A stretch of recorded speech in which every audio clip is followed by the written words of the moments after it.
that shit? Kada! In this video, we cover the full story of Kada Scott, from her mysterious disappearance and tragic cause of death, to Keon King's attorney addressing the growing public backlash. As this story unfolds, this video also features a segment with a close friend of Keon King, who speaks out publicly, aiming to dispel many of the rumors and allegations surrounding her connection to the case, along with countering words and narrations from the mother of Kada's first cousin, and the powerful public reaction that followed. But you definitely can't get in because you hear that shit? Kada! Kada!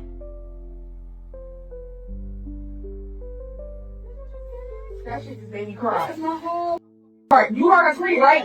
The she in here, like I said. I told you she in here.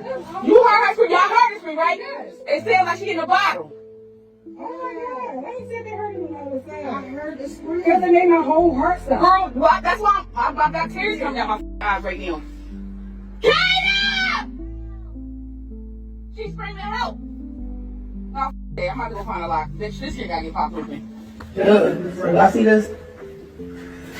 You know what I'm about to... The story began on the night of October 4th, 2025, when Kada Scott suddenly went missing. What started as a search for a missing woman would soon unfold into a heartbreaking discovery.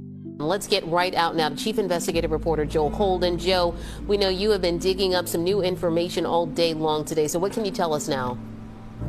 Lots of new information, Natasha and Siafa. Good afternoon to you. So Keon King, the suspect accused of kidnapping Kada Scott, is being held on $250,000 cash bail. The Philadelphia 21-year-old charged with kidnapping at this point. Now that 23-year-old Kada Scott still not seen since she disappeared on her way to work October 4th. That will be 2 weeks this coming Saturday. Now tonight we are learning about two other violent incidents where Keon King was charged, but those charges were later withdrawn.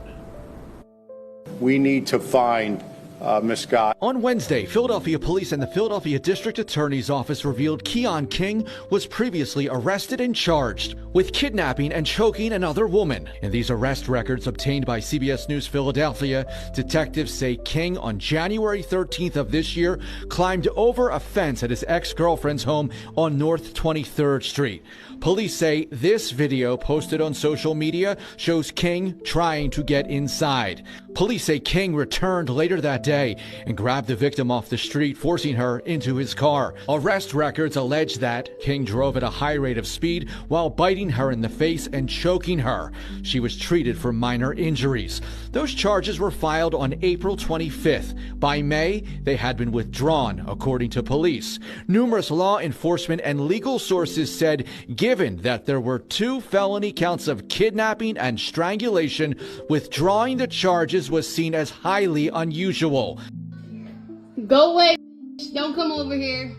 Karen, call the cops. Call the... It's all these kids in here. Call the cops, you them. He coming around the window. Go that way, Cameron.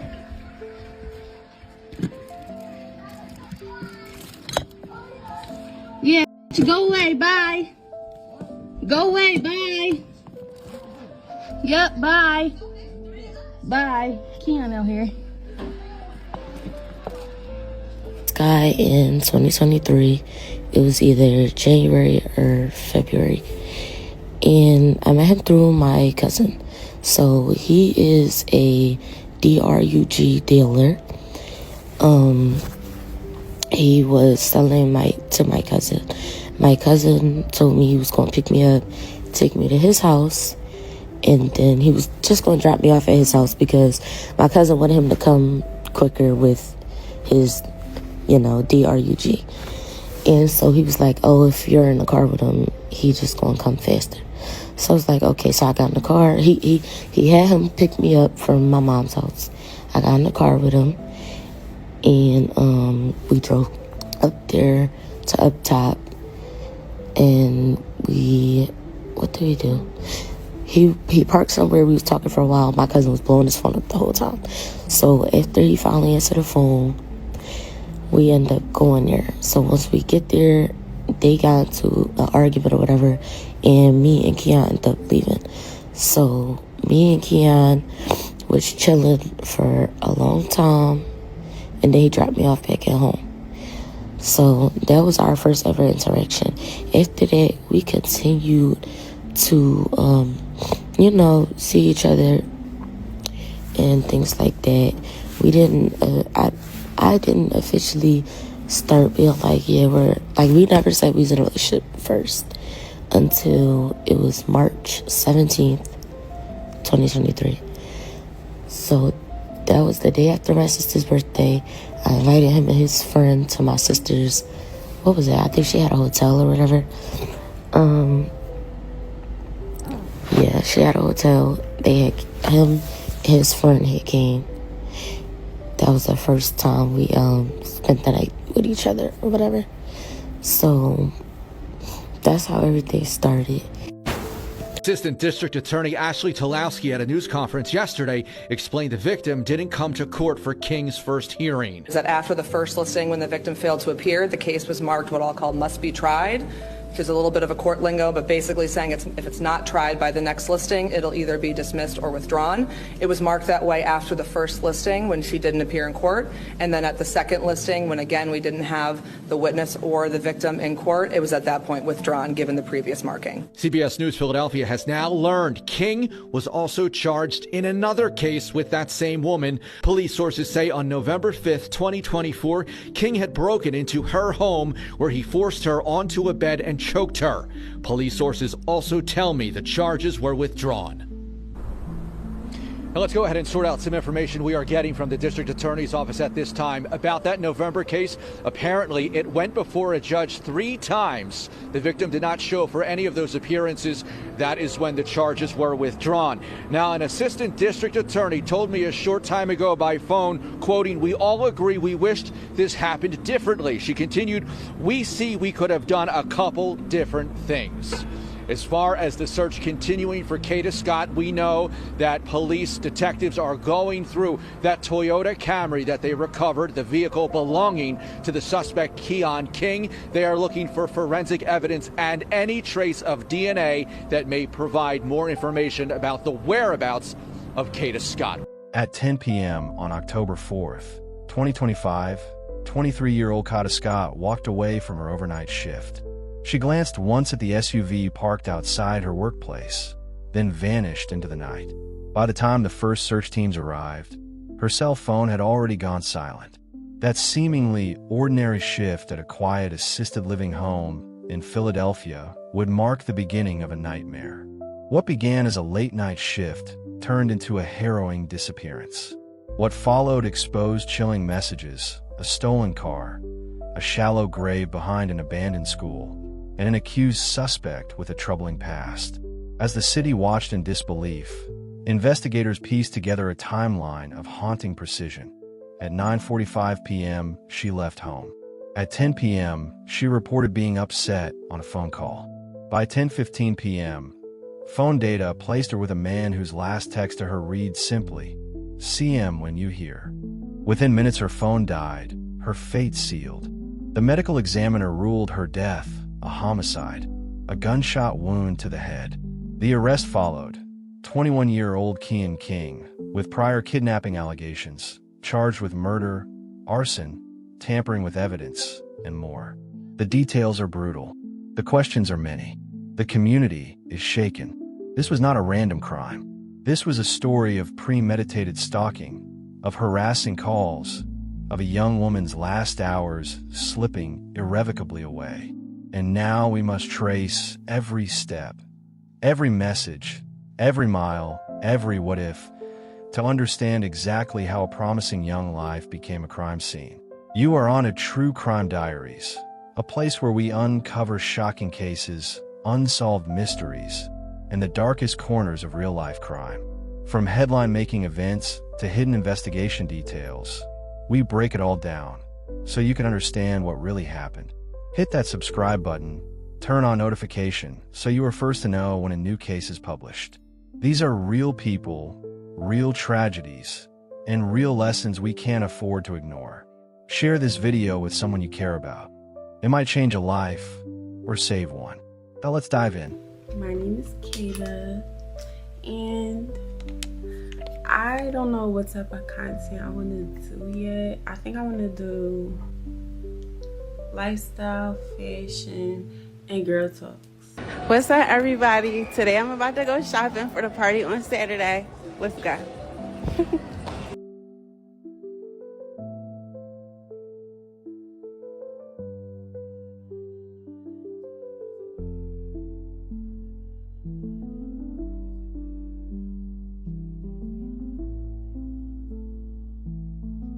Kada Scott was a 23-year-old Philadelphia woman, educated at Pennsylvania State University, where she studied communications, and recently employed at an assisted living facility called The Terrace in the Chestnut Hill neighborhood of Philadelphia.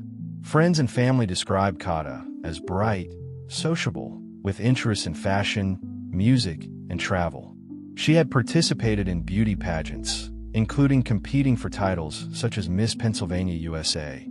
She lived with her family in the East Mount Airy/Ivy Hill section of Philadelphia and returned home after college to begin work and life in her hometown.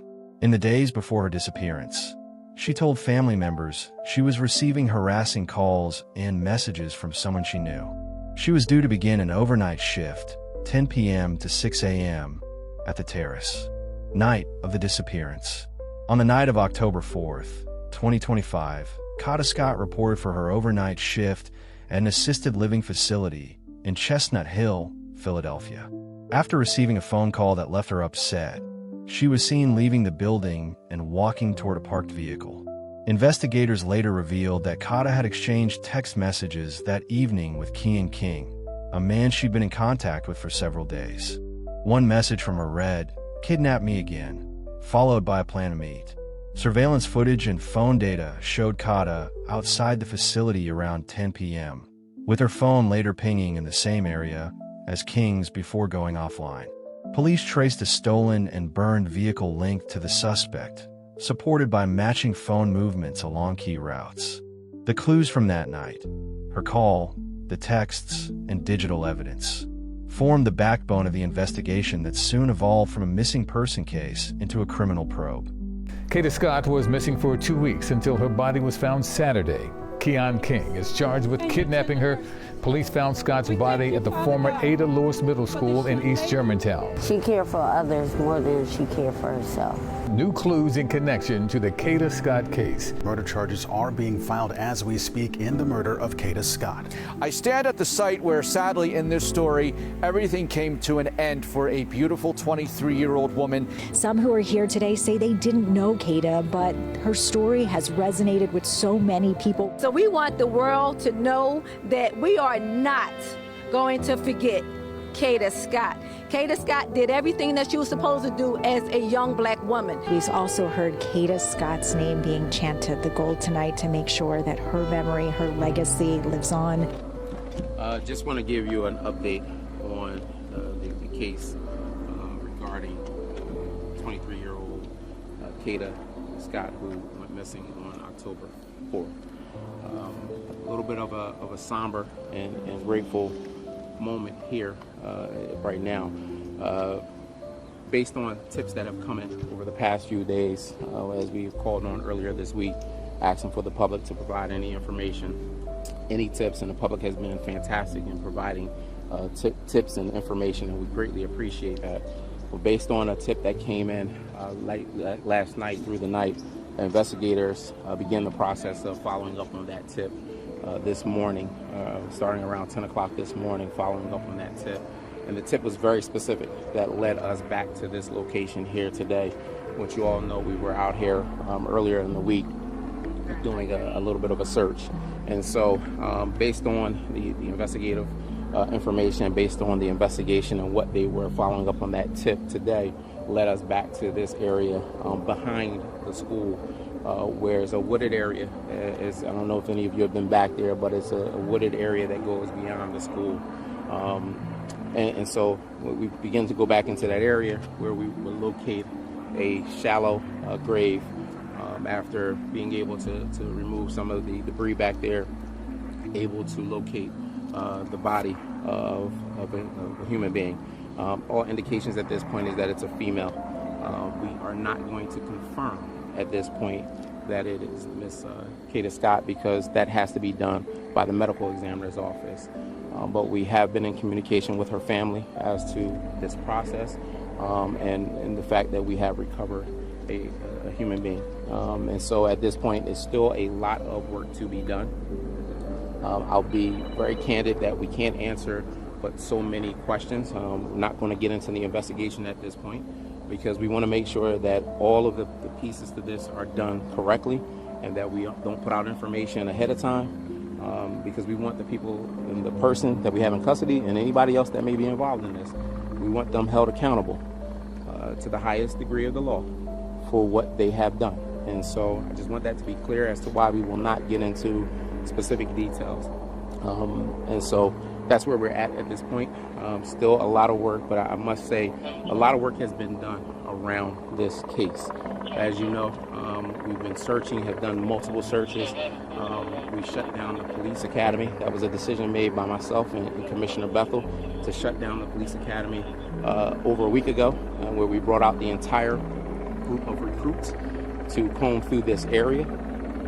Again, so I know no one is happy that this is the ending, and completely understand that this is a lot on our investigators, a lot on all of us, because again, we all have family members, and this could have been any one of our family members. It could be anybody's family member, and that's understood. And that's the reason that you see that the tireless work has been done by starting with Northwest Detectives, and then by homicide, by our partners through the FBI, through our forensics office, through any and everybody that has been a part of this process, because we wanted to bring some level of closure to this family. And so, again, we're going to wait until we have official confirmation on, as the medical examiner is going to do their process, and then we will bring that confirmation. But that's where we are right now.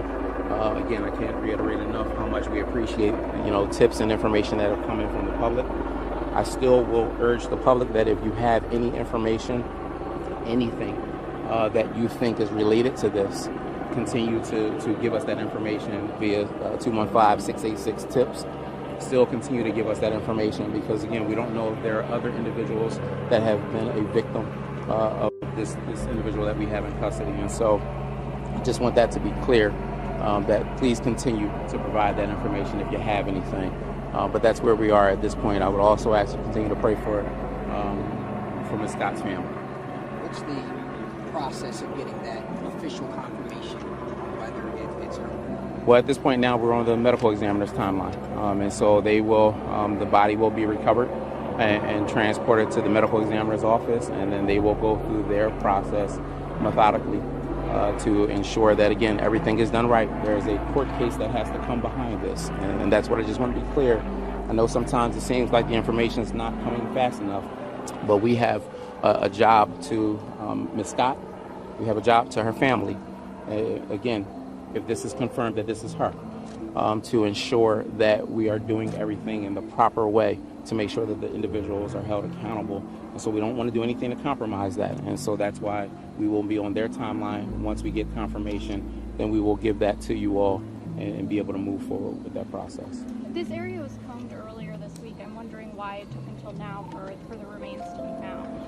Have you ever been in the woods of any location? I'm from Appalachia. Okay, and so then you can understand that it's not an easy process. And when you know that you're looking for something, but don't know where someone hid it, it's not that easy of a process. Prosecutors have also said, importantly, technology and tips from the public helped police figure out where to search and where Keon King was in all of these 2+ weeks of the search for Kada Scott. So we're going to hear from the district attorney's office first, and then we'll hear read aloud a statement from the family of Kada Scott. Let's go ahead and listen. Last week, we received a tip to go to the Ada Lewis Middle School. Investigators did a thorough search. Essentially, what the new tip was this weekend was go back. It was go back. She's there. look again, and they did give more specific details in terms of where to look. And ultimately, that is what led us to her. Please continue to keep us in prayer as we navigate this unimaginable loss. Our hearts are broken beyond measure. We are profoundly thankful to every person who shared Kada's story, joined the search efforts, prayed with us, and stood by our family during this devastating time.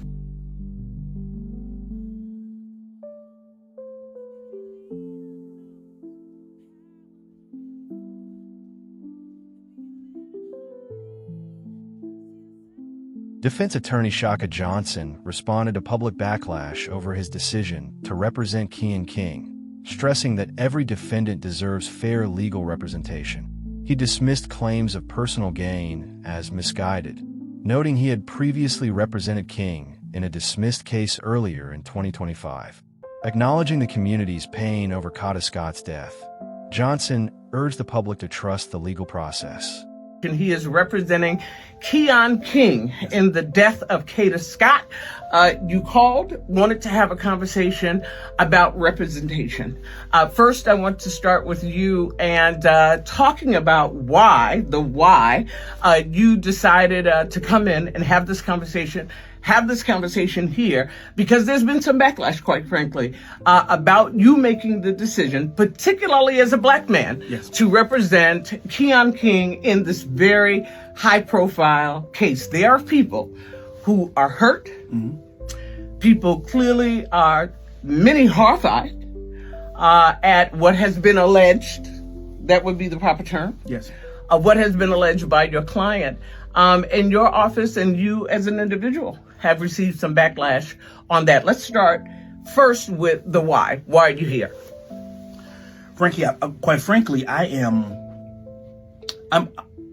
somewhat confused as to what I'm going to call, there's a little bit of fake outrage and hypocrisy that seems to be taking place. When people say black man representing Keon King in this particular circumstance, in this city, any attorney who's representing defendants is, by statistical probability, more likely to be representing a black person who's accused of doing a crime to a black person, whether it be male or female, okay? So this is something that happens every day. Every day, every week, we are getting cases where there's a black man accused of stabbing a black woman. There's a black woman accused of shooting another black woman. The list goes on and on. So somehow, this particular case seemed to be the line for some people. And where you draw your line, I don't draw mine. The social media and the internet doesn't run me, right? I don't operate on that frequency. And so when you have people who say, well, why would you take that case? You're a black man. Yeah. I think it's spoken with a little bit of ignorance, because I am, every attorney, but me, talking about me for this moment, I am challenged with that every time the phone rings, because it is usually a black person charged with doing some foul or some harm to another black person. I get this daily. So what am I supposed to do? What am I supposed to do? So your why is what? So, well, my why is because I'm an attorney and I'm a professional. I'm an absolute professional. I'm the consummate professional. I have an oath to protect, and I represented this young man. I engaged with the family before we knew what this actually was. I got a chance to meet his mom, meet his dad, meet his brother, and I'm telling you, they are salt of the earth people. The kind of people, but they are. Yes, and I'm taking nothing away from that. Sure. What your client has been alleged of. So what I'm saying is, having met them long before I knew what Keon was charged with. And okay. You know what I'm saying? So having met them, and then maybe a week and a half later, being told by Mr. Krasner what he was being charged with. So the district attorney knew that you were representing. Yes, Mr. King. I'm the one who turned him in. He called my phone. So you were representing him on another case. What? Can you just clear that up? Be specific. Absolutely. There was a warrant served in the uptown part of the city at a property that they no longer live in. The parents were contacted by neighbors.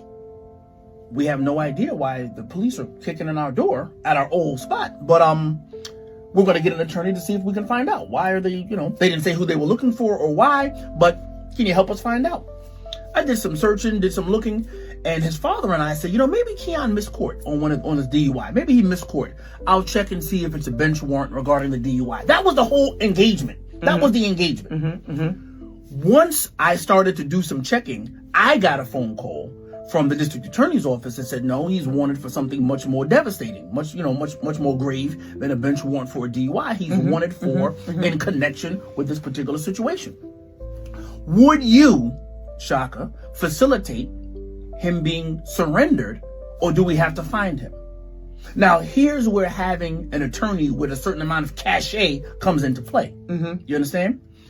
Keon's in custody because he listened to his attorney. He was out of custody walking around. I didn't counsel that young man to take flight. I didn't tell his people to tuck him away. I didn't tell him to go on the run. We have to do this in decency and in order. And collectively, we prayed on that. Me and his family and his aunts and everybody came in the office. And then we surrendered him to authorities. Knowing that at the time, nobody had been discovered, but she was in fact missing, and that he was going to be charged in connection with her disappearance. All right. And so that's how it began. I spoke to Mr. Krasner 4 or 5, maybe 6 times over the course of a few days, trying to do this in decency and in order and not through the media. So the initial charges, and correct me where there may be some missteps, the initial charges was kidnapping. That's correct. Kada Scott was missing. And then the district attorney announced that there was a previous case. Yeah. And since then, the district attorney's office has announced that those charges would be included in this particular case, involving Kada Scott, where in the initial case, the young lady did not show up in court. Correct. Now, that case, in addition to this case, and we know through the medical examiner's office, I just want to say for the sake of fact, we know what the cause of death is, which is a gunshot to the head. But now the initial case from earlier in the year is included in this case. Is it proper as an attorney that I ask you the question about the initial case being included now in this particular case? Well, yeah, sure it is. And that now the district attorney are using these charges against your client as well. I'm just fact finding. Yes, no. Understanding so that we can get from questions that I've had and others have had in terms of understanding what happened in that initial case and why your client, and I don't know if you know the answer to that, was not prosecuted because the charges were dropped in the first case at the beginning of the year. Yeah, no, I have all those answers. Oh, okay. All right, so we'll take them in order. So a person gets arrested, they come to court, and the witness/complainant also gets a subpoena to come to court. If you don't come, the court will give you a number of times not to appear, and then they will dispatch with the case. They'll throw the case out, discharge the case, because they can't keep the system clogged with people who apparently don't want to be involved, all right, for one reason or another. I find it interesting, though, that person who did not come to court and was the cause of the case being dismissed has now taken to social media and has a lot to say and is sharing information on social media about the case they did not come to court for. So I just want to, for fact's sake, so the person who was involved in the initial case, are you saying the person involved in the case earlier in the year is on social media? Yes, that's what I'm saying. Do you know whether or not, now that they're using the initial charges from the beginning of the year in this case, do you know whether or not that person is now testifying in the upcoming case, which is forthcoming, where there's going to be a hearing on November 10th? And what social media are you talking about? Okay, so those or are you cases, referencing? Because if it's on social media, it's out there. Those two cases are separate, right? Okay. The previous case that was discharged and the case that he's currently facing murder charges for are separate. Okay. There are legal motions that have to be filed by the side who wants to put these together, to bring in any sort of prior bad acts. Okay? That hasn't been done, but it's all in the court of public opinion now. Okay. It's been done through social media. It's been done through calling press conferences. It's been done through saying incendiary sort of statements to the public, but it hasn't been done where it's supposed to happen, which is in court. Specifically, you're saying the individual involved in the initial case has posted some things publicly. That's what I'm saying. On social media. Yes. But that is its own case. That's its own case. All right. And to the extent it is coming up now, and to your question, will it be used in this particular murder case? There are motions that have to be filed. Okay. But they have all but put those cases together in the court of public opinion. Okay. All right. Let me go back to... Which is not fair, by the way. And that is why you have a defense attorney. That is not fair for Keon. It's not fair for any person. Let's get back to you representing Keon and your why. Yes. And what the outcry has been that a black man representing your client in a case involving which is a beautiful young life, your client has alleged to be the person responsible for her death. When you made this decision, you made this decision based on what? And that's what I want my audience, that's what you wanted when we wanted to address. Yes. I said this to you before, I'll say it again. I listen for God's voice when I am taking a case. There's an assignment. I've been given a certain set of skills. And if I'm going to use them for a person, I want to make sure I'm using them to the benefit and much to the delight of my Creator. That's what I want to do. Okay. I feel like I've heard his voice, and I'm good with taking this particular case. That doesn't mean that he's going to skip out the door like nothing ever happened and this family won't see justice. That won't mean he'll be convicted. What it means is, when I take this case, what it means is I'm going to use the skills that I have and what's at my disposal to keep the prosecution on point, to keep them from playing foul. And this is any prosecution. It didn't matter. To keep them from playing out of bounds, to keep them. You heard how many times they stood at a podium and said, "We don't want to mess this up.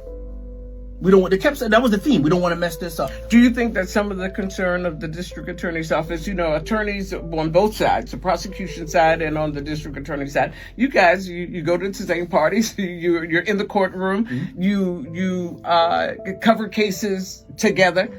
They know you. They do. You know them. I do. What do you think, or are there concerns there at all? That they would have? Well, let's start there, that they would have. Yeah, and they should. Yeah. I do think they're concerned. I think the public is also concerned, right? Because it's the public sort of on social media, and I think they've gotten accustomed to when I represent people, there being a certain outcome. Yeah. Okay? But the outcome is the byproduct of me protecting the process.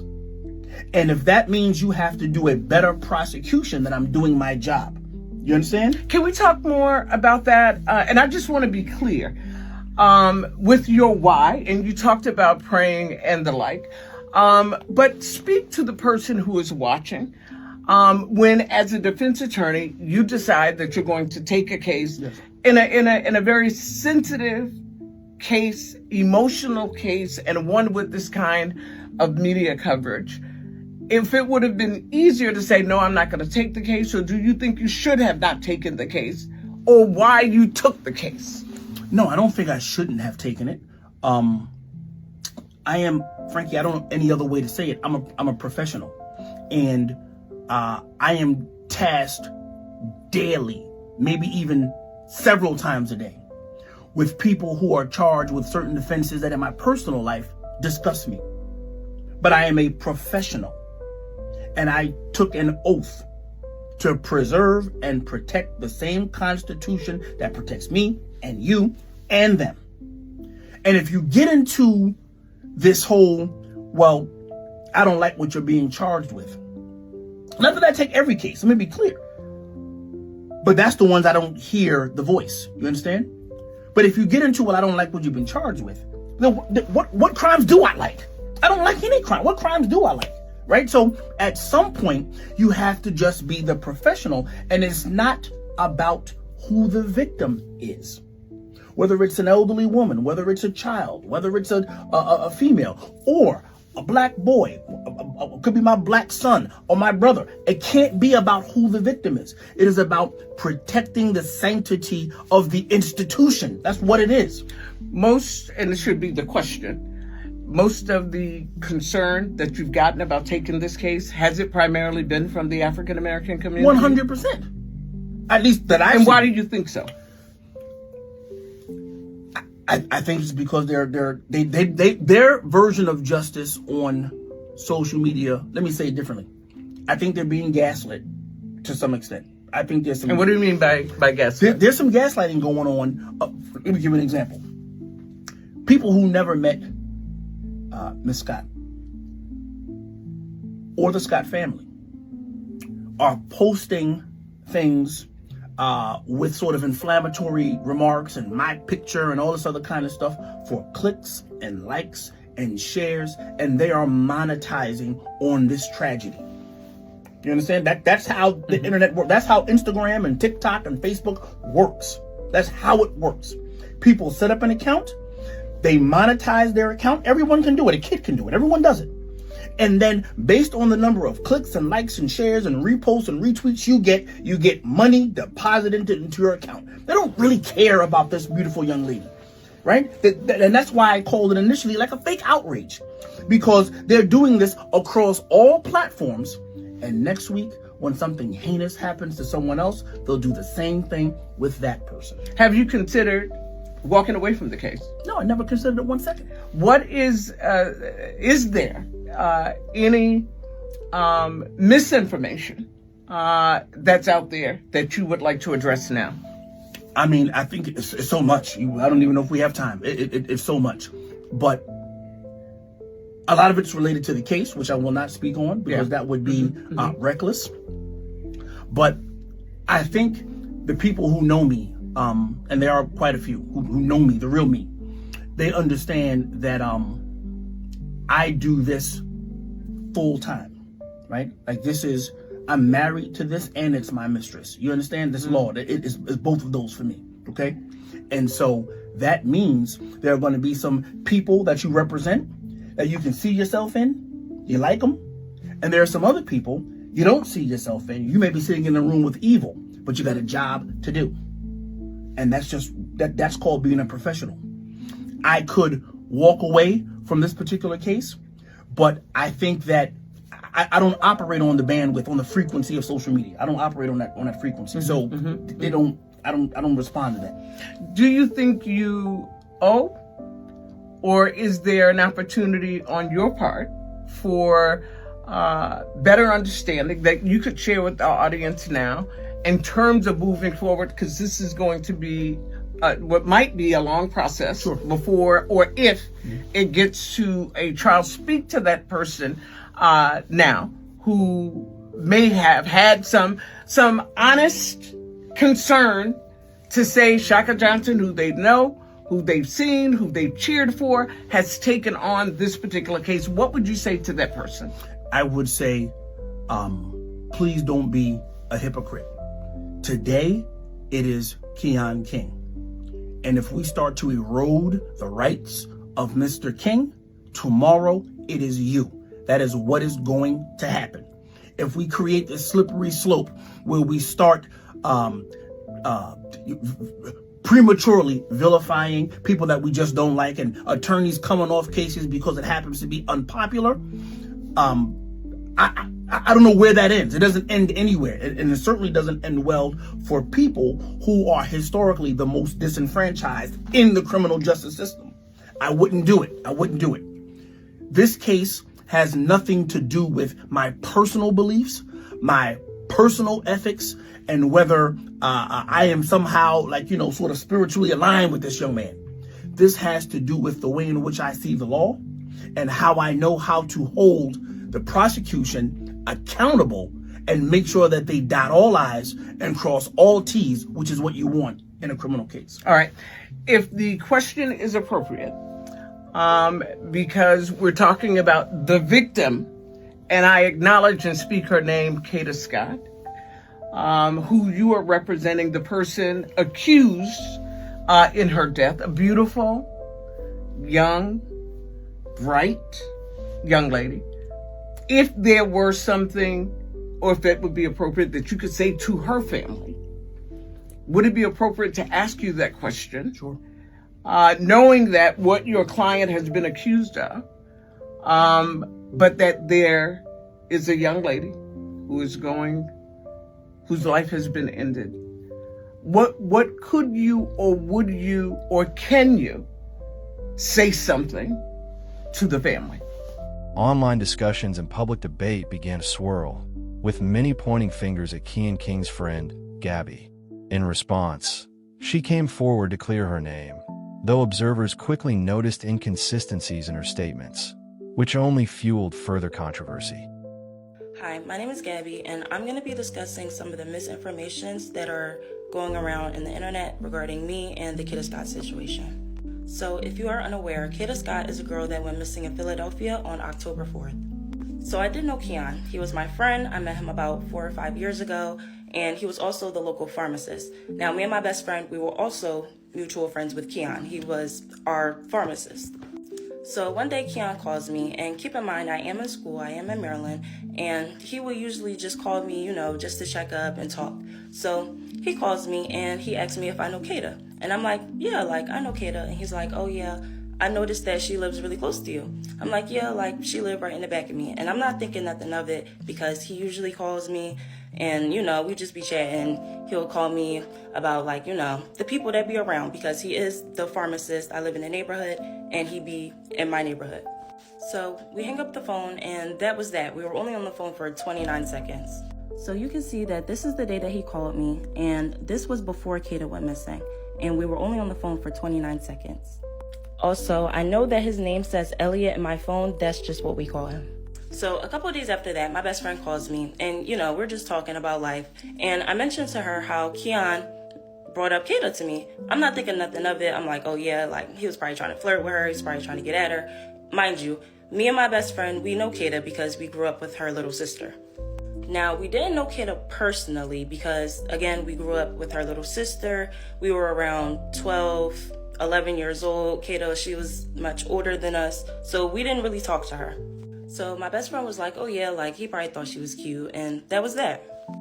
So right here is the day that I called my best friend and told her that, Keon was trying to get at Kada. This is before she went missing. So a couple days, maybe a week after that, it is reported on October 4th that Kada is missing. So keep in mind, I am in Maryland, so I'm not really into all the Philadelphia news that be going on, so I'm not knowing that Kada is missing until my best friend sends me a text and says that Kada is missing. So this is the day that my best friend tells me that Kada is missing on October 9th. So I'm in my friend's dorm and I call Keon, and it's a lot of music and a lot going on in the background. So I go somewhere that's quiet and I tell him, Keon, Kada is missing, that girl, she's missing. So he was like, what? And then after that, the phone just hung up. So here you can see that I called Keon and we were on the phone for 2 minutes. So you have to keep in mind, this was my friend, okay? I did not think that he could be capable of anything like this. In my head, I'm just thinking, there's no way in the world he could have did something like this. There's no way in the world. So then a couple of days after that, my mom sends me a screenshot of Keon turning himself in for the kidnapping of Kada. So this is my mom sending me the article, and she was distraught to say the least. And I know she said that he was a random person, but she says this about all of my friends. So me and my best friend, we get on the phone and we're talking about the situation. We're just saying how this is just crazy. This is the call of me and her talking about it. Now, this is all happening around the time that I'm taking my midterms. So I'm really just trying to keep my head on the books. And I wasn't really trying to let this stress me out. So I kind of just let it go. He turned himself in. It's not really much to say or do anymore. So a couple days after that, me and my best friend get on the phone and we're basically just, talking about the Kada situation. And she says that she thinks that I should call the cops. So she was basically saying that she thinks that I should call the cops and tell them that Keon was, asking about Kada. Now, at the time in my head, I'm thinking that there was no reason to call the cops. He already turned himself in, and I felt like it would be kind of a waste of time to tell them that the guy that they already have in custody, called me and was asking about the girl. And me personally, I'm not a cop caller. Like, I don't call the cops. That's just the way that I grew up. That's what I was around. They will always tell me, you don't call the cops. So I just felt like, the information that I had and the fact that, I'm just not really a cop caller, it wouldn't make sense for me to call the cops. So then my best friend tells me, well, if you won't call the cops and tell them, then I will. And then she basically tells me that she doesn't want to be friends with me anymore because I won't call the cops. And I told her, that's completely fine. I just don't want any involvement. So then we hung up the phone, and then I believe she called me again with the police on the other line. So you can see, I told her, I'm sorry, I'm not talking to the cops. And yeah. Now, I can't see how this could be cruel, and I do take accountability for that. So then, a couple of days later after that, I get sent a link on Instagram. And the link was basically my best friend going live, just talking about the situation, saying how I was weird for not going to the cops. And people in the comments were just coming up with their own narratives about the story. And it just got way out of hand, and it just spiraled. So you can see somebody sent me the link of the live, and still to this day, I have not watched the full entire live. Then people just started asking, who is Gabby? What's the connection? And, she told people that I was in Maryland for school, and it was just a whole entire thing. So, of course, I was angry and I was confused because what is going on? So I text her, I tell her that, that was weird, and yeah. Then I started seeing posts of people saying that they think that I set Kada up, and that why wouldn't I go to the cops, and that I was just suspicious and all of this stuff, and this was never the case. So I do end up contacting the authorities after I seen people just making up crazy stuff about me and the situation. They cut me off. They tell me that they already know what's going on, that they have a close eye on the social media. And they also tell me that my friend did come forth with the information, and they told her that there was nothing that they can do, that the information that she brought them was useless information because they already had Keon in custody, and it was just nothing for them to do with this information. They told me to contact them only if I had anything that could lead to finding Kada, because that is their main priority. Now, I do believe that the person in the live was just kind of taking what I told her and running with it and just spicing it up to make it seem like something that it wasn't, for, I don't know, maybe views. People were saying that, she was walking around and showing what stores Kada would go to, where she would walk her dog, and just stuff like that. I also had one of our mutual friends come to me, and he told me that she told him that we knew Kada our whole lives and we grew up with her, which wasn't the case because we grew up with her little sister. Now, I do think that the person in the live was taking what I told them and kind of just running with it and spicing it up to make it seem like it was way bigger than what it was. And I basically think this because I had a mutual friend that came to me and said that she came to them and told them that we knew Kada our whole life and that we grew up with Kada, when that wasn't the case. We grew up with her little sister. My prayers go out to Kada and her family, and I hope that she can make a safe return home. And here is a video showing Kada's first cousin mom, who speaks out to counter the claims made by Gabby, offering her own perspective on the events surrounding Kada's case. Gabby is best friends with Keon. Keon is the perp. Gabby is best friends with him. So everybody's like, Breezy, you was right. It was a light-skinned girl vibe, because what happened was, when I see my vision, it's two girls. They have on blue t-shirts. And one is light skinned, high yellow with 2 braids in her head. And she looks at me and it's another girl. She's not as light as her, but she was in the like, she's like my complexion. So she turns her head. So I'm like, they was demonic though. So I'm like, why is they looking at me like this? But it's the vision like right here. So I've been saying this a long time as well. And then next thing you know, Gabby comes up. Now, Gabby is the girl that they went down Southwest Philadelphia to the house because of Kada's phone pinged in the park. Once it pinged in the park, it pinged to Southwest Philadelphia. So the house that they pinged it to was where Gabriella was at. So Gabriella said she didn't know Kada. Then she lied and said she did know Kada because she was getting pressured. So next thing you know, the phone was pinged back. Oh, fuck, another download just came. She was pinged back. Thank you, Spirit. I love you, Spirit. I swear I love my tribe and my ancestors for what they do. All right, so that was a moment. So whatever the case is, she was pinged back to the phone in the area of Ada Lewis School. It was pinged back to Ada Lewis School based upon that's where they originally was at when she showed me that she was there. So when that call said help, she was letting me know I was close. She was letting me know like, you here? Breezy, Aunt Breezy, whatever the fuck you want to say. All right, baby, I'm sorry. She was like, it was like she was here. So next thing you know, after that happened, everybody was like, we need to go to the, certain places. So as I'm watching the news, I'm like, wait, white van. I'm like, oh, there go the white truck I was talking about. His car, the gray car was sitting across the street, and there go the white truck. Somebody found his Instagram, same car before it got crashed up. So we know it's him. Moving along, not to bounce all over the place. So Gabby is best friends with him. Now, it was a little girl on TikTok that everybody brought to my attention when she was talking about him and how she knew him. Now, her best friend is the girl who gave me the info. And she lied to me because she didn't know. She told me she didn't know him before. But apparently the girl was on there talking about Kada, how she walks her dog and, things like that. And they, all above. So that's stalker. That's a stalker. I said, she was jealous. I said she was having fucking Keon. I said, and she knew what Keon was about to do to Kada because Keon asked her, because Keon asked her, where do Kada live at? Where does she work at? And all the above. Now, he knew Kada already. It's not a mystery he didn't know Kada. He definitely knows Kada. I want y'all to understand, it was never that he was a stranger to Kada. He knew Kada. He knew who Kada was as a person. Kada knew him as a person. But it was not supposed to go to this level because Kada was not in a relationship with him. She was in a relationship with somebody else. Please, you was not getting up here.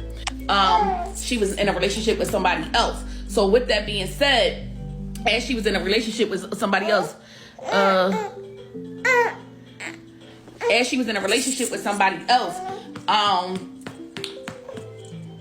let me give you the downloads because I don't want to be all over the place in my downloads. That's what they do. All right, so earlier we was talking about it. The girl that gave me the jewels, she told her best friend that was talking about Kada on live, she needs to call the police and tell the police what she knows. The girl was like, I'm not telling anybody anything. So apparently the girl said that Keon told Gabby that what he did with Kada, and don't tell nobody where Kada was, me asking about where Kada at and where she live at and where she work at. Because Kim didn't play that, nobody knowing where she lived at. So that's how I know for a fact he didn't know where she lived at. So the girl told, and Gabby promised not to say nothing about what he did to Kada. So Gabby goes to school in Maryland. So the girl was talking about that. Y'all had to go see her live on TikTok. Some people saved it. I don't know. Hey. Hold on. Khalil. Because you acting up today, mama. Yeah. The days following the official homicide ruling brought an outpouring of grief and anger throughout Philadelphia. Vigils were held across the city, in Germantown, Chestnut Hill, and near the former Lewis Middle School where Kada's body was found. Candles, photos, and handwritten notes turned the site of tragedy into a place of remembrance. Speakers called not only for justice for Kada, but for all women whose disappearances had gone unnoticed or delayed an investigation. Community leaders and advocacy groups urged officials to strengthen early response systems for missing persons, emphasizing how crucial the first few hours can be in determining outcomes. The Philadelphia Police Department acknowledged that Kada's disappearance was initially treated as voluntary and committed to reviewing procedures to prevent such delays in the future. Friends and co-workers remembered Kada as a compassionate caregiver who dreamed of advancing in nursing. At a candlelight ceremony outside the assisted living facility where she worked, colleagues spoke of her kindness toward residents and her quiet determination. Her story became a symbol of both vulnerability and strength, a reminder of how deeply one life can touch others.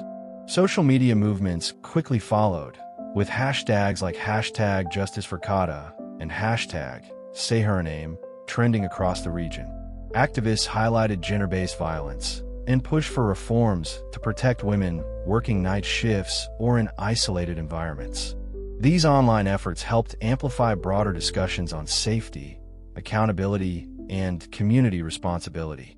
As the case advanced, public focus shifted toward the courtroom. Local organizations raised funds to support Kada's family through the legal process and memorial expenses, while volunteers offered counseling for residents emotionally affected by the case.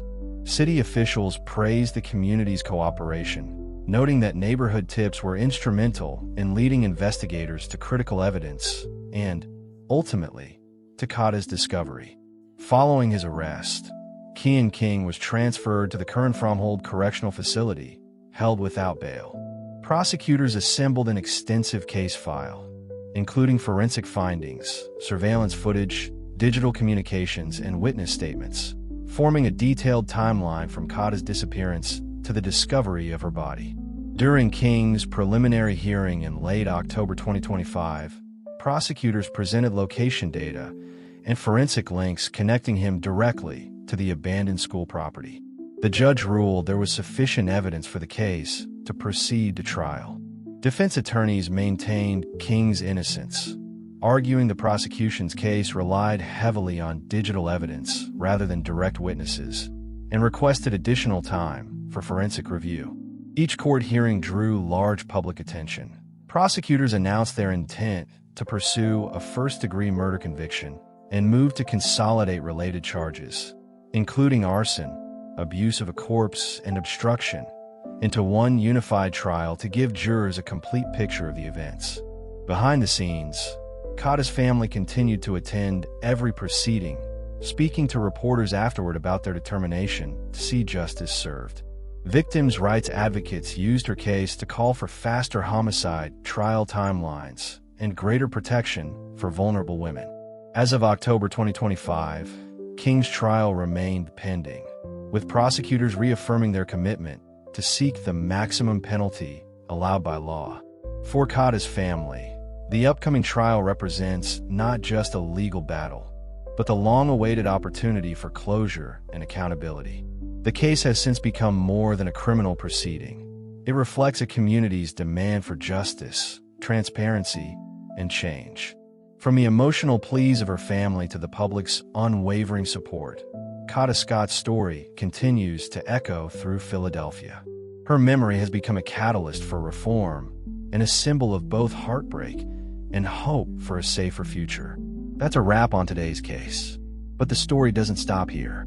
There are countless voices still unheard, stories still in the shadows, and truths still waiting to be uncovered.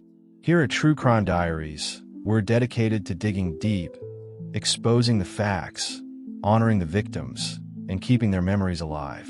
Hit subscribe, like this video, turn on notifications so you're always first to know when a new case drops. Thank you for watching. See you on the next one.